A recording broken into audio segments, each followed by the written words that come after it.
Bonjour à tous et merci de rester fidèles aux 12h30 de RTI2. À présent, les titres. De 41 ministres à 32, le gouvernement Jérôme Patrick Kachi, connu depuis hier avec 11 ministres sortants et 2 entrants. Et puis à l'international, selon la Russie, tout Mariupol est sous contrôle russe, à l'exception du site industriel d'Azovstal. Reconduit dans mes fonctions de Premier ministre par le chef de l'État, Alassane Ouattara, je le remercie avec humilité et responsabilité pour cette confiance renouvelée qui m'honore. Tels sont les propos du chef du gouvernement, Premier ministre de Côte d'Ivoire, Jérôme Patrick Kachi, qui à son tour a dévoilé hier la liste des ministres reconduits. Parmi eux, 11 sortants et 2 entrants. Et soulignons que nous sommes passés de 41 à 32 ministres. Colette Ilboudo. Le nouveau gouvernement Patrick Kachi est constitué de 32 ministres. La nouvelle équipe enregistre 11 sortants et 2 nouveaux entrants. Il s'agit de Mamadou Sangafoua Koulibaly, nommé au poste de ministre des Mines, du Pétrole et de l'Énergie, et de Françoise Remac, nommée ministre de la Culture et de la Francophonie. Le prochain Conseil des ministres se tiendra ce jeudi, 21 avril à 11h, au Palais de la Présidence de la République. Le gouvernement resserré a été mis en place pour tenir compte de la conjoncture économique mondiale et la nécessaire réduction des dépenses de l'État, selon le chef de l'État. La nouvelle voie bitumée dans la commune de Cocody, Laurier 9, cause des inondations lors des pluies diluviennes. La pluie du 20 mars dernier a inondé une maison et fait malheureusement des victimes. Vu ce fait, les habitants de ce quartier lancent un cri de cœur avant la grande saison des pluies qui s'annonce. Rosemonde Kini, Bintou Kone. Depuis le mois de décembre 2021, les habitants du quartier Laurier 9, dans la commune de Cocody, ont vu sortir de terre une voie bitumée. La voie longe le carrefour d'Abata en passant par Akwedo. Un projet bien accueilli par les riverains. Nous sommes très contents de voir ça. Et ça a rendu le quartier aussi très beau. La voie est un peu bonne maintenant. Voilà. Donc on arrive à dépasser la route, les embouteillages un peu grâce à cette voie-là. S'il est vrai que cette nouvelle voie réjouit l'ensemble des populations de ce quartier, d'autres restent tout de même inquiets. La raison? Quand il pleut, l'eau rentre directement chez moi à la maison et passe par le garage. Et l'eau vient à une hauteur, vraiment, nous ne pouvons même pas maîtriser. Voilà à quoi ressemblait la cour de Taki après les pluies du 22 mars dernier.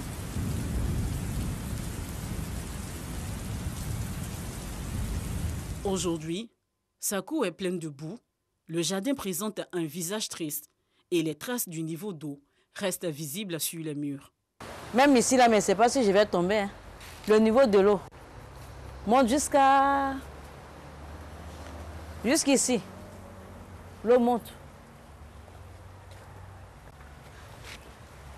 Le niveau de l'eau. Jusque-là.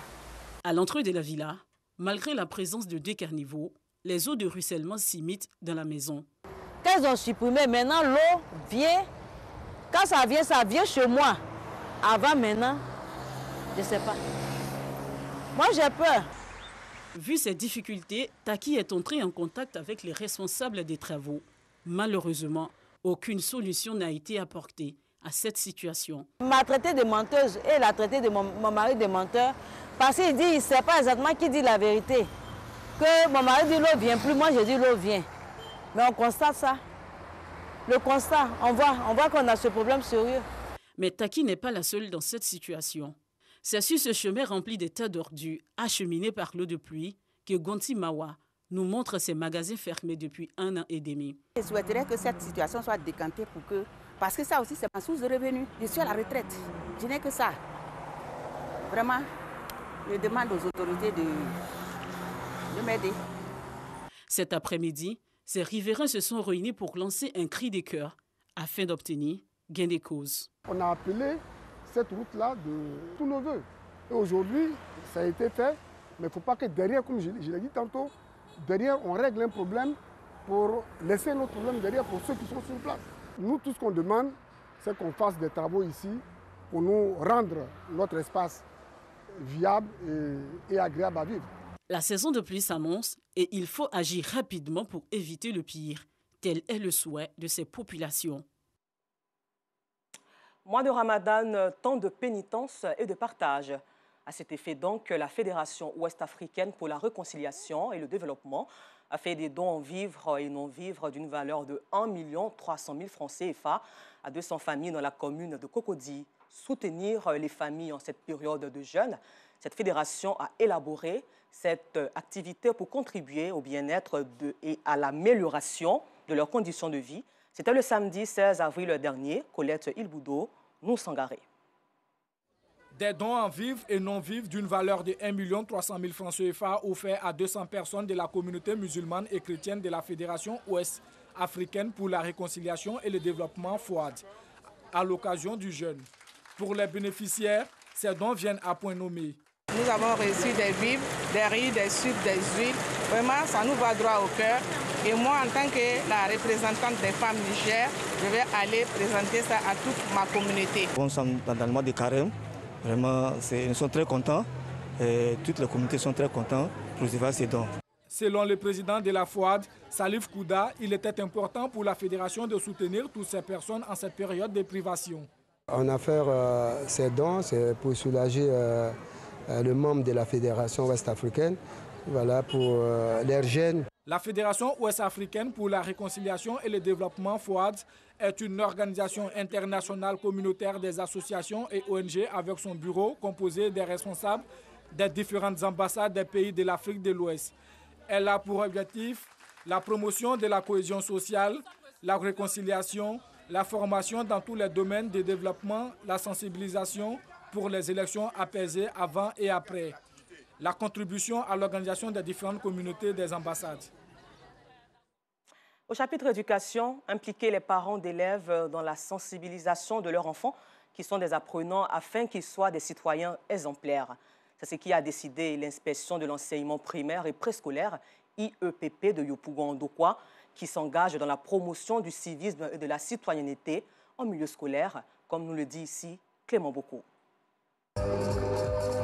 C'est par des activités sportives et de salubrité que débutent ces journées du civisme à l'IEPP d'Ndokwa dans la commune de Yopougon. Une volonté de Lucie Gouali, inspecteur général de cette circonscription éducative. Elle est soutenue par l'ensemble des acteurs de la direction régionale de l'éducation nationale de l'alphabétisation Abidjan 3. Pour l'initiatrice, enseigner le civisme aux élèves est une contribution fondamentale, voire une garantie dans la perception d'un citoyen exemplaire aujourd'hui et demain. Nous avons les enfants en bas âge. Il faut les façonner dès le départ. C'est en les façonnant que devenus adultes, nous pourrons en tirer réellement de bonnes choses. Docteur Mathieu Bakary, représentant le ministre d'État Kafana Kone, par ailleurs maire de la commune de Yopougon, a félicité la direction Abidjan 3 pour cette action. Il exhorte les parents d'élèves à être plus attentifs et stricts dans l'éducation de leurs enfants. L'encadrement commence dès la maison, a-t-il souligné. C'est un thème qui est très attractif, qui est d'actualité. Nos enfants, avant la date fixée pour le congé, se donnent droit à des congés. C'est des choses qui ne sont pas normales. Ces concepts sont clés pour nos enfants qui doivent les respecter à la lettre pour qu'on ait vraiment une population attractive, une population exemplaire. Les élèves, cibles de la présente activité, affirment avoir bien perçu le sens des différents messages. Dans le civisme, il ne faut pas se battre à l'école, il ne faut pas taper ses camarades, il faut apprendre des leçons, il faut respecter les personnes âgées. Des sketchs liés au civisme et à la citoyenneté ont permis aux élèves de démontrer leur talent théâtral. À l'issue des différentes activités, les meilleurs apprenants et enseignants sont repartis avec des trophées. En sport, nous le savons tous, le samedi 23 avril, du côté de la ville de Yamoussoukro, capitale politique de la Côte d'Ivoire, le nouveau président de la Fédération ivoirienne de football sera connu. Une élection qui a conduit l'association des centres de formation de football et académie de Côte d'Ivoire a animé une conférence de presse ce mercredi 20 avril 2022 à l'espace Agora de Koumassi. L'objectif est d'accompagner ce processus électoral engagé et par-dessus tout appeler les 3 candidats et leurs différents fan clubs à l'esprit du fair play. Pascal Koné du service des sports. Ils sont 3 candidats et un seul sera le nouveau patron de la maison de verre de Trècheville. Face à ce défi, l'association des centres de formation de football et académie se sont réunis. Venus de toutes les communes d'Abidjan et de l'intérieur du pays, ils ont appelé d'une même voix à la retenue, au respect des urnes autour du fair play et de l'apaisement. Nous demandons l'unité, nous demandons la paix avant, pendant et après cette élection-là. Nous, à ces fois-ci, nous ne sommes pas groupement d'intérêt, nous n'avons pas des droits de vote. Ça veut dire que nous sommes bien placés aujourd'hui de faire cette démarche-là. Nous avons décidé de se rendre dans les différents QG de ces candidats-là pour vraiment se mettre en genoux pour qu'ils parlent le même langage après les élections. Si rien n'est fait, je pense que c'est le football qui sera en danger. Si le football est en danger, ce sont nos gamins qui n'auront pas de vitrine, ce sont nos gamins qui n'auront pas une porte de sortie. Le président de l'association Ahmed Traoré exhorte le prochain patron du football ivoirien à accorder plus d'intérêt à la formation des jeunes futures élites du ballon rond. Tout en espérant vraiment que ces élections se déroulent dans la paix, la cohésion sociale et le bon ton. Toujours en sport, cette fois-ci, c'est la Fédération ivoirienne de judo et discipline assimilée en collaboration avec la Fédération française de judo qui a procédé au renforcement de capacités techniques de ses entraîneurs à travers un stage de haut niveau au Centre d'éducation par le sport et la culture d'Abidjan. Soulignons que 2 experts de la Fédération française de judo ont co-animé ce stage. Les détails avec Jean-Sylvain Esso, toujours de RTI Sport. 60 entraîneurs de la Fédération ivoirienne de judo et discipline assimilée ont pris part à ce stage de haut niveau. Au menu des travaux menés par la directrice de formation de la Fédération française de judo, Michel Lyonnais, et du formateur judo-jujutsu, Christophe Hersan, les judokas ivoiriens ont été instruits durant une semaine. Appuyés par les séances pratiques, les ateliers de formation se sont articulés autour de 3 axes, l'aspect mental, la technique et l'aspect corporel. Après toute cette semaine de travail, on a vraiment apprécié l'engagement des enseignants dans tout ce qu'on a pu leur proposer. Ils sont curieux, ils sont intéressés et on pense vraiment que voilà, ils sont vraiment sur la bonne voie pour pouvoir ensuite transmettre tous les messages qu'on a pu modestement leur donner. Calquée sur le modèle d'enseignement du judo français, cette formation vient à point nommé dans la mesure où elle est une belle opportunité pour les apprenants afin de renforcer leurs capacités et de s'enquérir de nouvelles règles en matière d'encadrement. Nous sommes dans un vaste programme de développement et pour pouvoir développer, il nous faut des cadres. C'est ainsi qu'avec la Fédération française de judo, nous avons décidé de mettre en place un plan de formation qui va nous conduire petit à petit vers une académie de judo. Ce stage s'inscrit dans le cadre de la mise en œuvre du projet Judo à l'école, un projet novateur qui permettra la construction de plus de 80 salles de judo à travers le pays pour un coût d'1 milliard de francs CFA, financé en grande partie par la Fédération française de judo.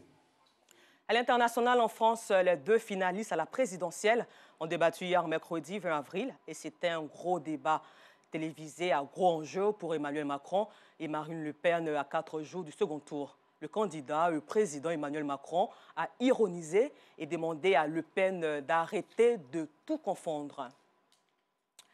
Et puis nous terminons ce journal en Ukraine. Le président russe Vladimir Poutine a affirmé aujourd'hui que ses forces ont pris le contrôle de la ville ukrainienne de Mariupol, ordonnant d'assiéger ainsi les derniers combattants ukrainiens plutôt que de donner l'assaut sur le site industriel d'Azovstal où ils sont retranchés. Et selon lui, il fallait obligatoirement assiéger la zone pour éviter qu'une seule mouche ne passe entre les mailles du filet. Voilà, c'est tout pour aujourd'hui. Encore merci à vous. Et l'information revient à 19h30 sur RTI2 avec Afisiata Karamoko Dosso.